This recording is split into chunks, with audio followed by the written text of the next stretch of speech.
E o presidente da Ucrânia, Volodymyr Zelensky, se reuniu com Donald Trump e confirmou o primeiro encontro entre Rússia, Ucrânia e Estados Unidos.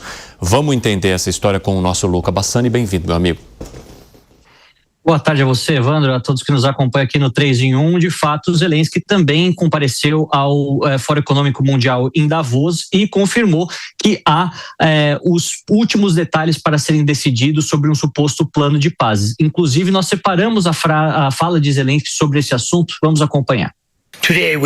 Nos reunimos com o presidente Trump. Nossas equipes estão trabalhando quase todos os dias. Não é simples. Os documentos destinados a pôr fim a esta guerra estão quase prontos. E isso é realmente importante.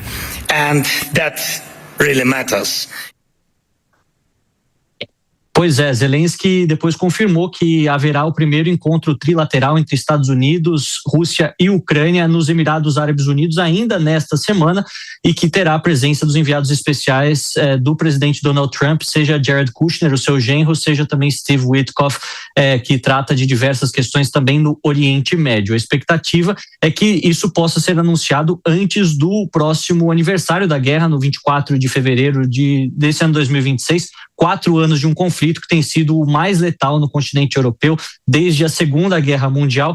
Obviamente que a gente vai ficar de olho em todas essas movimentações. Zelensky também alfinetou as lideranças europeias, dizendo que em um ano, do último discurso que ele fez em Davos para este de hoje, nada mudou, ou seja, criticando a inação dos seus parceiros dentro do continente europeu. Agora, Luca, falando um pouquinho sobre Groenlândia, a OTAN e a Dinamarca disseram que não ofereceram soberania daquele território, né, aos Estados Unidos. Exato, ambos os países, ambos os lados, né, tanto a própria OTAN quanto a Dinamarca disseram que há negociações que tramitam com o presidente Donald Trump sobre ampliação de bases militares dos Estados Unidos no território, até mesmo empresas americanas participarem mais ativamente da extração de minerais críticos, mas a soberania não está em jogo, isso também reafirmado pelo próprio premier groenlandês, o Jens Frederik Nielsen, que afirmou que essas questões serão decididas apenas com Copenhague e com o aval dos próprios groenlandeses. Todavia, o governo ainda mantém o alerta alto e pediu, inclusive, para a população estocar comida numa eventual incursão norte-americana, apesar do presidente Donald Trump descartar essa possibilidade por hora. Obrigado, viu, Luca Bassani? Bom trabalho para você. Alangani, o que Zelensky tem dito é que há também um desequilíbrio entre a maneira como Trump lida com a Venezuela e o ditador venezuelano Nicolás Maduro e digamos de uma maneira mais simples, aqui mais didática para quem nos acompanha, o paninho que ele tem passado para o Vladimir Putin lá na Rússia. Veja, né? Aí é a lei do mais forte, né? Obedece quem tem juízo, manda quem pode. Dá para comparar as forças de um líder venezuelano e do líder russo? Provavelmente não. Você sabe que no mundo de hoje, Evandro, basicamente, se você quiser um respeito, né, de uma superpotência, que uma superpotência não mexa com você, você precisa, sabe do quê? De arma nuclear. A verdade é essa, né? A Coreia do Norte, ninguém mexe com a Coreia do Norte. A Índia também, ninguém mexe com a Índia. Ninguém mexe com o Paquistão, que também tem arma nuclear. Então, veja, né? É claro que os Estados Unidos, com a Venezuela, eles têm uma postura. Agora, com a Rússia, vai ter uma postura completamente diferente, né? Porque se Estados Unidos e Rússia entrarem num conflito, é o fim da humanidade, né? Porque daí um fala, né? Bom, eu tenho capacidade de destruir o planeta 20 vezes. O outro fala, não, eu tenho 30. Mas não importa, basta uma vez. Então, é uma situação muito mais difícil de se resolver. Não dá para ir lá e tentar matar o Putin, o que é pior, né? Aliás, tentaram, né? Atacar a residência, né? No final do ano, a residência do Putin. O que é pior, se cai o Putin, você não sabe quem é que vem no lugar do Putin. Você pode ter um primeiro-ministro, um presidente muito mais agressivo que o Putin, né?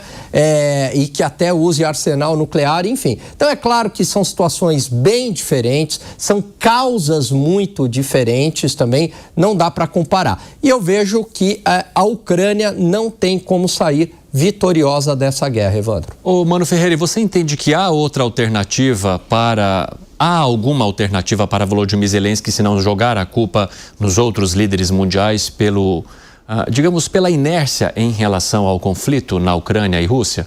Ou ele poderia fazer algo? De um ponto de vista militar, né, ele e o povo ucraniano estão fazendo tudo que está ao alcance. Até porque essa guerra, do ponto de vista da Ucrânia, é uma guerra de sobrevivência. É sempre importante lembrar. Se a Rússia para de atacar, a guerra acabaria. Se a Ucrânia parasse de se defender, a Ucrânia é que acabaria, e não a guerra, né?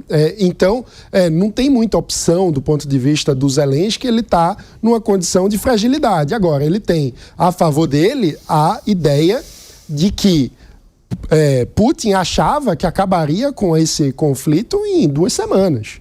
E nós estamos há vários anos passando por essa circunstância, ou seja, a capacidade de resistência do povo ucraniano já está mais do que provada. Mas como sair dessa situação? Essa é a grande questão, é o grande desafio, e o que resta a Zelensky é tentar ter apoio de outros países. Cássio Miranda, o que o Volodymyr Zelensky diz é que Maduro será julgado e Putin não. E no fundo ele tem razão. Nicolás Maduro e Putin são frutos de uma mesma semente. A semente da ditadura, da autocracia, da inobservância dos direitos humanos e da imposição da força sobre o diálogo. A diferença é, como o Alan bem disse, que a força do russo é muito maior que a força do venezuelano. E também há uma questão de região, há uma questão histórica, outros elementos que tornam Vladimir Putin mais forte, alguém mais intocável. Mais do que força, eu acho que neste contexto é o fato dele ser intocável. Obviamente, também há uma questão relacionada ao interesse econômico. Por mais que, e eu já disse isso aqui publicamente, eu defendo a ação dos Estados Unidos em relação a Nicolás Maduro, o ideal seria que no dia subsequente eles transmitissem o poder aos venezuelanos ou esperassem um tempo de maturação para que as instituições venezuelanas se recuperassem. Na Rússia, talvez isso fosse um pouco mais difícil. Se nós olharmos para a história do povo russo, eles viveram quase que todo o tempo sob a égide de uma autocracia ou sob a égide de uma ditadura. Então há um pouco menos de cultura em relação a esse povo. Mas a diferença é essa, é a força e ponto final.